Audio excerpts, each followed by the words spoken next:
Alright, now this is another equation form. It's still the same equation, y equals mx plus b, or b plus mx, but the thing is, it's just in a different form. And the point slope form of the equation of a line is y minus y1 equals m times x minus x1. And just remember, x1 and y1 are the coordinates of the point, and the slope would always be given. Alright, so let's go to this right here, and let's say I want to find the equation of a line that goes through the point 2, 1 and has a slope 3.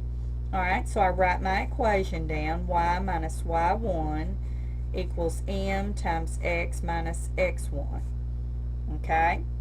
Then I'm going to substitute, and y is left alone, but this is x1 and y1. Alright, so y1 is 1 equals m, which is your slope, which is 3, times x stays as it is, and x1 is 2.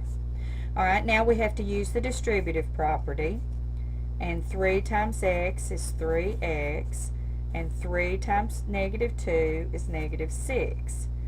Now, once I get this, then I want to put it in always, unless it tells you otherwise, put the equation in slope-intercept form. So you want it to look like this, y equals mx plus b.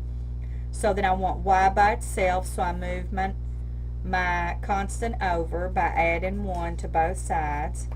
And then this is 0, so y equals 3x, and then a negative 6 and a positive 1 is negative 5. And then if you had to actually graph that, I would go down to negative 5 and put a dot on the y-axis because that's your b. And this is your m. So that means we're going to rise. It's a whole number. So if it's a whole number, we put it over 1. So we're going to rise 3. 1, 2, 3. And I'm going to put a little x there. Okay, and then from that point where I put an x, I'm going to run 1. And then I end up right here. And that would be, connect the two dots, or the 2 points, and that is the equation of your line. Now, when you're graphing lines, remember the following. Positive slope, the line looks like that. Negative slope, the line looks like that. Okay? If you have a line that's y equals a number, it's going to be a horizontal line, and x equal a number is going to be a vertical line. These two are just the opposite of the way they seem. But this little box right here, well, it's not a box, but this will help you remember whether or not you've gotten the slope right.